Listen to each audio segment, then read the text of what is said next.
The thunder cracked outside as Tyler Keller hunched over his kitchen table, sorting through a stack of bills that seemed to multiply each month. At 32, being a single father to 7-year-old Emma wasn't how he'd planned his life. But since his wife's death 3 years ago, he'd learned to take each day as it came. The construction company where he worked had cut his hours again, and the child support from his ex-wife for their daughter was inconsistent at best. "Daddy, is the math homework supposed to be hard?" Emma asked, her small face scrunched in concentration as she sat beside him. Tyler smiled, pushing aside the final notice from the electric company. "Sometimes, sweetheart, want me to help?" As they worked through simple multiplication problems, Tyler's phone buzzed with a text from his boss. Tomorrow's site work was canceled due to rain. Another day without pay. He swallowed hard and ruffled Emma's blonde hair, so like her mother's had been. "Hey, how about we make spaghetti tonight?" he suggested, determined not to let his financial worries seep into his daughter's world, with extra cheese. Emma's eyes lit up. "Double extra," he promised, already calculating if the splurge would affect their grocery budget for the week. The next morning, after dropping Emma at school, Tyler headed to the local coffee shop.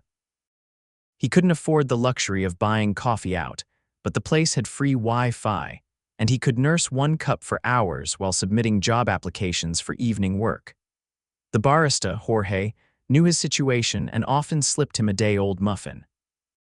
He was halfway through an application for a warehouse position when the coffee shop's door flew open, the bell jangling violently. A tall woman with rain-soaked chestnut hair rushed in, glancing nervously over her shoulder. Her expensive-looking coat was drenched, makeup smudged beneath eyes that darted around the shop with unmistakable fear. Before Tyler could process what was happening, a man burst in after her, his face contorted with rage. "Zara," he shouted, grabbing her arm roughly. "You don't walk away from me." The woman Zara pulled away. "Let go of me, Richard. It's over, I told you." "Nothing's over until I say it is," Richard snarled, gripping her harder. The few patrons in the shop looked down at their tables, uncomfortable but unwilling to intervene. Tyler didn't think. He simply stood, moved across the floor, and placed himself between Zara and her aggressive companion. "The lady said to let her go," Tyler said quietly, his voice firm from years of managing construction crews. Richard's eyes narrowed. He was shorter than Tyler but dressed in what was clearly an expensive suit, his watch alone probably worth more than Tyler's monthly rent. "This is none of your business," he spat. "You're making it everyone's business," Tyler replied, nodding toward the now silent coffee shop. "And she asked you to let her go." Richard's grip loosened slightly, and Zara slipped her arm free, moving slightly behind Tyler. "Do you have any idea who I am?" Richard demanded, his voice dripping with entitlement. "Someone who's about to leave," Tyler suggested calmly, though his heart hammered against his ribs. He couldn't afford trouble, but he also couldn't stand by and watch a woman being manhandled. For a tense moment, Richard seemed to weigh his options. Finally, he straightened his jacket with an exaggerated motion. "This isn't over, Zara," he said, then pointed at Tyler. "And you, whoever you are, have made a serious mistake." With that, he turned and stormed out, slamming the door behind him. The coffee shop remained silent for a beat before conversation slowly resumed. Tyler turned to Zara, who was attempting to compose herself, hands trembling slightly. "Are you okay?" he asked. She nodded, brushing damp hair from her face. "Thank you, most people just watch." "I'm Tyler," he offered, suddenly aware of his worn jeans and faded work shirt next to her obvious sophistication. "Zara," she replied, then added with a small smile, "but I guess you heard that already. Zara Alvarez." Jorge appeared with a towel and a fresh cup of tea, which he placed in front of Zara. "On the house," he insisted before giving Tyler an approving nod. "Please join me," Zara said, gesturing to the chair across from her. "I'd like to thank you properly."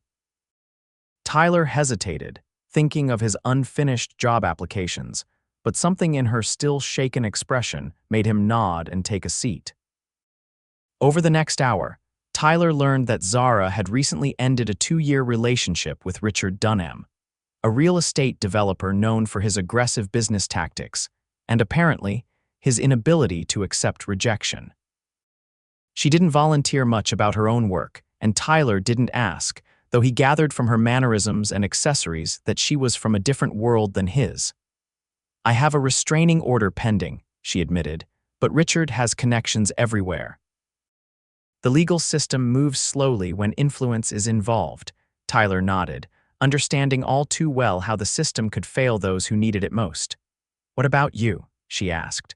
"What brings you to be working remotely from a coffee shop on a rainy Tuesday?" Tyler considered glossing over his situation, but found himself offering the truth. "I'm a construction foreman, but work's been slow. I have a 7-year-old daughter, Emma. Her mom and I split when she was 2, and I've had primary custody since. Today's site got rained out, so I'm looking for some evening work to fill the gaps." Something in Zara's expression shifted respect, perhaps, or simple interest where he'd expected pity. "What kind of construction do you do?" she asked. "Residential mainly." "I started as a carpenter, worked my way up to foreman. I can build pretty much anything with the right tools and time." A thoughtful look crossed her face. "I might have some work for you, actually. I own a small property that needs renovation, nothing huge, but I've been putting it off because finding reliable contractors is a nightmare," Tyler finished for her, smiling. "Most people in my industry would agree with you." They exchanged numbers, and Tyler felt a small spark of hope. Extra work would be a godsend, even if it came from this elegant, clearly wealthy woman who was probably just being kind after he'd intervened. 2 days later, Tyler stood before a small property that turned out to be a historic 3-story brownstone in one of the city's most prestigious neighborhoods. Zara greeted him at the door, dressed casually in jeans and a simple blouse that somehow looked more expensive than his entire wardrobe. "I inherited this from my grandmother," she explained as she led him through rooms with soaring ceilings and original woodwork that made the carpenter in him want to weep with appreciation. "I've been meaning to renovate it as a sort of passion project, but I never seem to find the time." Tyler nodded, taking notes on his phone about the water damage in one ceiling, the uneven floorboards in the parlor, the kitchen that hadn't been updated since the 1970s. "What exactly are you hoping to do with the place?" he asked, professional mode fully engaged despite being acutely aware of Zara's perfume, something subtle and expensive, as she stood beside him. "Make it livable again," she said. "I'd like to preserve its character while bringing the systems up to date." "The plumbing and electrical need complete overhauls," Tyler whistled. "That's a big project, more than I could handle alone, especially with just evenings and weekends." Zara looked disappointed. "Oh, I understand. But," Tyler continued, "I could coordinate it for you. I know the best subcontractors in the city, honest people who do quality work. I could manage the project, do the carpentry myself, and bring in specialists for the rest." Her face brightened. "That would be perfect. When can you start?" They negotiated a fair rate for his project management and labor, and Tyler found himself with a contract that would stabilize his finances for at least 6 months. It seemed too good to be true, but as Zara efficiently drafted and signed paperwork on the spot, he realized this woman operated differently than most clients, decisively, and without the haggling he was accustomed to. On his way home, Tyler picked up Emma from her after-school program with a lightness he hadn't felt in months. They celebrated with ice cream cones, Emma's chocolate-smeared smile worth every penny. "Does this mean we can get cable again?" Emma asked as they walked hand in hand back to their apartment. Tyler laughed. "Not yet, kiddo, but maybe we can get those new sneakers you've been needing." Over the next few weeks, Tyler spent every evening and weekend at the brownstone.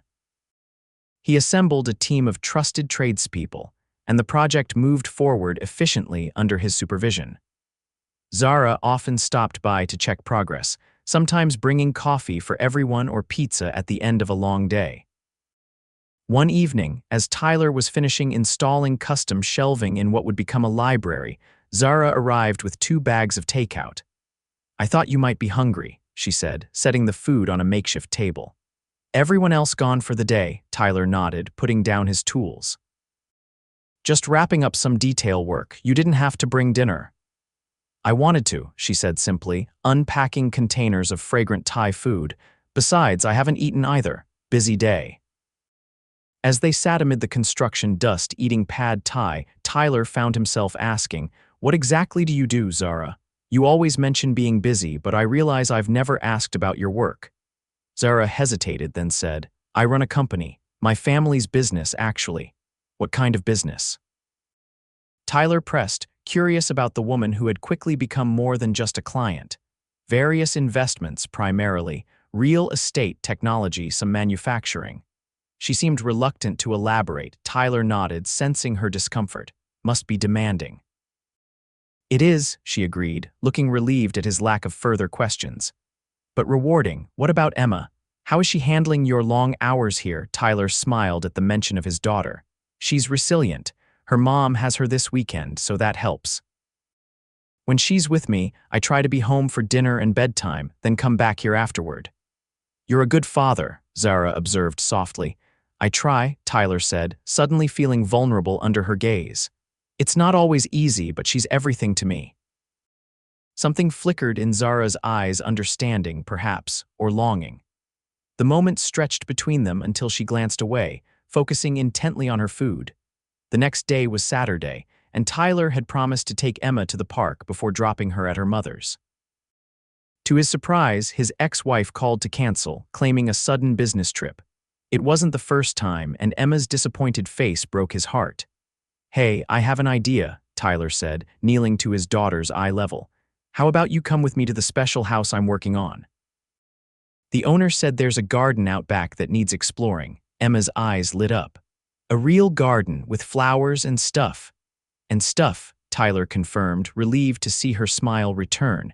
When they arrived at the brownstone, Zara's sleek car was already parked outside. Tyler had texted to make sure it was okay to bring Emma, and Zara had enthusiastically agreed. "This is a castle," Emma whispered in awe as they walked up the steps. Inside, Zara greeted them in the partially renovated kitchen, where she was reviewing tile samples. She wore casual clothes again, designer jeans and a simple sweater, but had taken care with her appearance, Tyler noticed. "You must be Emma," Zara said, crouching down to the little girl's level. "Your dad tells me you're excellent at exploring. I could use an expert opinion on the garden." Emma beamed, immediately warming to Zara. "I'm 7.5, she announced. "And I know all about plants because we grew beans in cups at school. Perfect qualifications," Zara said seriously. "Shall we?" The three spent the morning in the overgrown garden, with Zara showing Emma the remnants of what had once been a formal rose garden. Tyler worked on repairing a crumbling stone bench while keeping an eye on his daughter, who was carefully following Zara's instructions on how to identify different plants. By lunchtime, Emma had declared Zara the nicest lady ever and begged to help with the renovation. "You can be our official garden consultant," Zara told her, which pleased Emma enormously. They ordered pizza, and as they sat on a picnic blanket in the sunny part of the garden, Tyler was struck by how natural it felt, the three of them together, laughing and planning what flowers to plant in spring. "My mommy never gets dirty," Emma observed, pointing to the soil on Zara's jeans from their gardening efforts. "Emma," Tyler said quietly, "remember what we said about comparing people. It's okay," Zara assured him with a smile. "I grew up with a mother who never got dirty either, Emma. She was always perfect, always clean. But my grandmother, the one who gave me this house, she taught me that sometimes the best moments happen when you're not afraid to get a little messy." Emma considered this wisdom solemnly before nodding. "Like making cookies with Daddy, we get flour everywhere." "Exactly like that," Zara agreed, meeting Tyler's eyes over Emma's head with a warmth that made his chest tighten. That evening, after dropping a reluctant Emma at her mother's luxury apartment, Tyler returned to the brownstone to finish the bench repair. He was surprised to find Zara still there, now dressed in paint-splattered overalls, carefully stripping wallpaper in the dining room. "You don't have to do that," Tyler said, leaning against the doorframe. "That's what you're paying me for," Zara shrugged, not pausing in her methodical work. "I find it therapeutic. Board meetings and corporate politics all week, sometimes I just want to create something with my hands." Tyler stepped into the room, picking up a scraper to help. "Emma hasn't stopped talking about you," he admitted. She made me promise you could come to her school play next month. Zara's movements faltered. Really? You don't have to, Tyler said quickly. I know you're busy, and it's just a bunch of second graders dressed as vegetables singing about nutrition. I'd love to come, Zara said softly.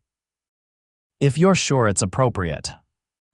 Tyler looked at her, really looked at her, this woman who could clearly afford to hire an army of contractors, but chose to spend her Saturday stripping wallpaper, who had spent hours teaching his daughter about plants, who somehow managed to be both intimidatingly successful and disarmingly genuine.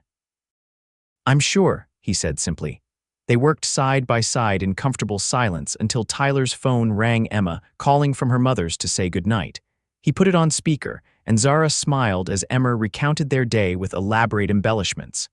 And Miss Zara said I can help plant roses in the spring, Emma concluded breathlessly. That's right, Zara confirmed, leaning toward the phone. We need an expert gardener. After the call ended, Tyler turned to find Zara looking at him with an expression he couldn't quite read. What? He asked. You're an extraordinary father, she said. The way you listen to her, the way you make her feel important, it's beautiful. Tyler felt his face warm. It's not always smooth sailing. Her mom and I don't always see eye to eye on parenting. No parent is perfect, Zara said. But that little girl knows she's loved. That's what matters.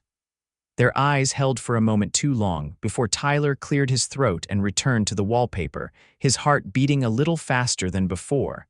The following weeks fell into a pattern. Tyler managed the renovation during evenings and weekends, sometimes bringing Emma along when her mother canceled plans. Zara began timing her visits to coincide with Emma's, bringing books about gardening or architecture that were ostensibly for the project, but clearly chosen with the 7-year-old in mind. One Saturday, as winter deepened outside, Tyler arrived to find Emma and Zara huddled over the kitchen island, which was covered in baking supplies. We're making cookies, Emma announced, her face already smudged with flour. I hope you don't mind, Zara said. Emma texted me from your phone asking if we could bake today, and I thought, well, the new oven was just installed, so we should test it, right? Tyler couldn't help smiling at the sight of them, his daughter standing on a stool beside this incredible woman, both wearing matching aprons. As long as you save me some, he said, hanging up his jacket. As they worked on the renovation that day, with the scent of cookies filling the house and Emma's laughter echoing through the rooms, Tyler caught himself thinking dangerous thoughts about how right this felt, how easily Zara had slipped into their lives, how much he looked forward to seeing her. It was foolish, he knew. Zara Alvarez was clearly from a different world. Once the renovation was complete, their paths would naturally diverge. She'd move on to her next project, and he'd find another job. The thought left a hollow feeling in his chest. That evening, after Emma had fallen asleep on a makeshift bed of moving blankets in what would become the library, Tyler and Zara sat on the newly finished window seat, watching snow begin to fall outside.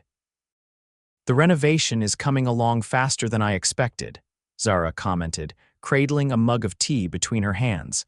Tyler nodded, trying to ignore the implication that their time together was limited. The team's been working well together.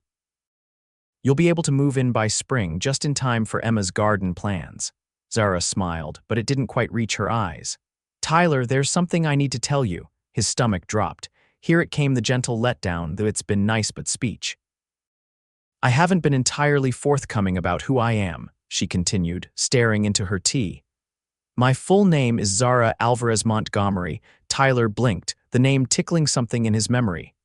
As in Montgomery International. He asked, referring to the global conglomerate that seemed to have tentacles in everything from real estate to technology. Zara nodded. My grandfather founded it.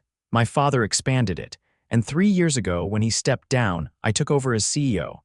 Tyler sat back, processing this information. So you're not just running a company, you're running one of the largest private corporations in the country. Yes, Zara said simply. I don't usually tell people right away. It changes how they act around me, what they expect from me. Tyler thought back to their first meeting in the coffee shop, her expensive clothes, Richard's arrogance, her reluctance to discuss her work.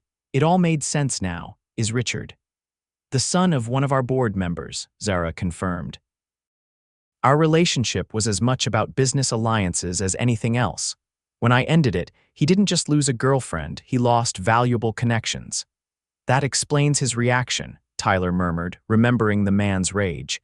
Have you had any more trouble with him? Zara's expression darkened slightly. Nothing direct. Some business dealings have become unnecessarily complicated. Nothing I can't handle. Tyler nodded slowly, still absorbing the revelation. So this house is a genuine project, Zara finished, not a corporate investment. My grandmother really did leave it to me, and I really do want to restore it. I just have more resources than I initially let on. Why tell me now? Tyler asked, meeting her eyes. Zara set down her mug, her hands clasping together nervously. Because I care about you, Tyler, and Emma. More than I expected to, and I didn't want to continue building whatever this is between us on anything less than complete honesty.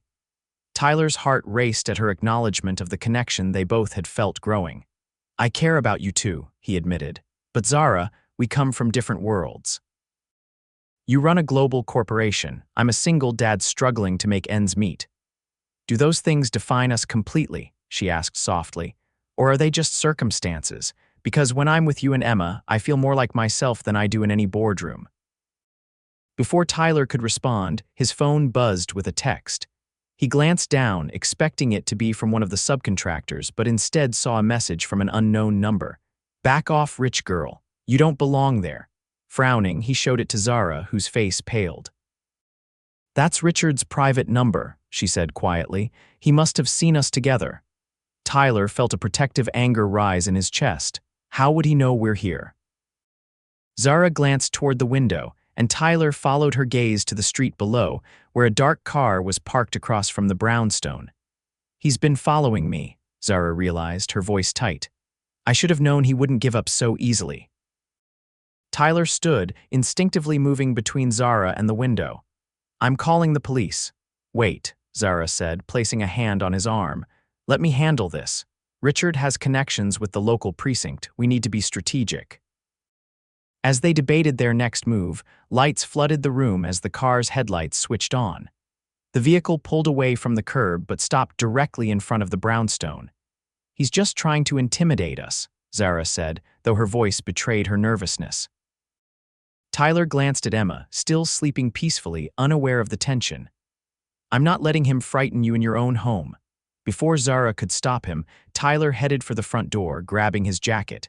Outside, the snow was falling more heavily, coating the steps with a slippery layer. The car idled at the curb, its windows tinted too darkly to see the driver. Tyler approached cautiously, prepared for a confrontation but determined to end whatever game Richard was playing. As he reached the sidewalk, the passenger window lowered slowly. Inside was not Richard, but a thin man Tyler didn't recognize. Mr. Keller, the man said formally. Mr. Dunham would like a word. Tell Mr. Dunham if he wants to talk, he can get out of the car, Tyler replied evenly. The back door opened and Richard emerged, immaculately dressed despite the late hour and falling snow. His expression was cold, calculating. I wondered what Zara saw in this place, he said, glancing up at the brownstone. Now I understand it wasn't the property that interested her. What do you want, Richard? Tyler asked directly. I want you to understand your situation, Richard said, his tone almost conversational. Zara Alvarez Montgomery doesn't slum it with construction workers. Whatever game she's playing with you, it's temporary.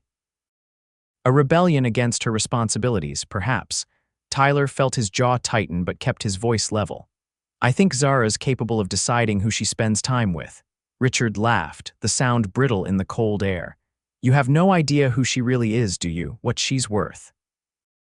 The power she wields. Montgomery International doesn't just build things, Mr. Keller. It can destroy them too. Jobs, reputations, futures.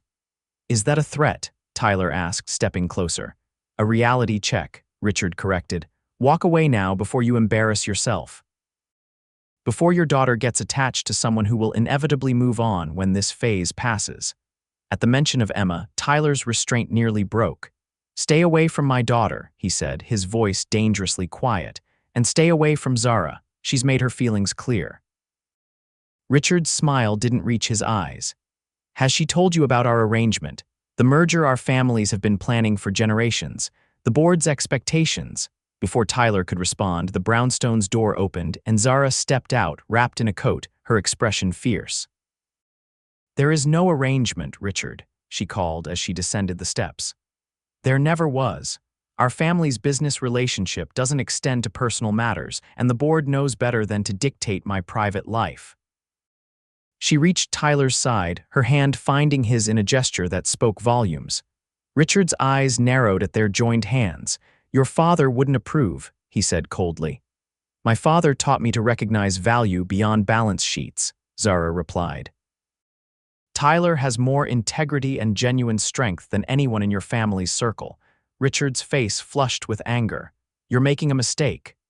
"The only mistake was not ending things with you sooner," Zara said firmly. "Now leave, or I'll call security, the private team that reports only to me, not to any of your connections." For a tense moment, Richard seemed poised to argue further, but something in Zara's unwavering stance must have convinced him of her resolve. With a last contemptuous glance at Tyler, he returned to his car, which pulled away into the snowy night. Tyler and Zara stood in silence for a moment, snowflakes gathering in their hair. "I'm sorry," she said finally. "Richard has always been possessive, but I didn't think he'd go this far." Tyler squeezed her hand gently. "Are you okay?" She nodded, then looked up at him with determination in her eyes. "Tyler, nothing he said changes how I feel about you, or about Emma. These past months have shown me what really matters, and it's not corporate alliances or family expectations." Tyler brushed a snowflake from her cheek. "What about the worlds we come from, the differences in our lives? Do those differences matter more than this?" she asked, stepping closer. "More than the way we feel when we're together, more than the family we could build." Tyler's heart swelled at her words, at the future she was brave enough to envision. "No," he said simply. "They don't." He leaned down as she reached up, their lips meeting in a kiss that felt like coming home. The snow continued to fall around them, coating the brownstone and the street in a clean, white blanket that seemed to symbolize their fresh start. Inside, they found Emma still sleeping peacefully. Tyler gently gathered his daughter in his arms, and Zara led them to the master bedroom, where the renovation was complete. They tucked Emma into the center of the large bed, and then, with silent agreement, lay down on either side of her, creating a protective cocoon of safety and love. "Is this crazy?" Tyler whispered across Emma's sleeping form. "Moving this fast," Zara smiled in the dim light. "Maybe, but sometimes the heart recognizes what's right before the mind can catch up." 6 months later, the brownstone's renovation was complete, transforming it into a warm, elegant home that honored its history while embracing modern comfort. The garden bloomed with roses and wildflowers, many planted by Emma's own small hands. Tyler's construction business had expanded, thanks partly to connections Zara had introduced him to, but mostly due to his reputation for quality and integrity. He now employed a crew of his own and could pick projects that allowed him a flexible schedule.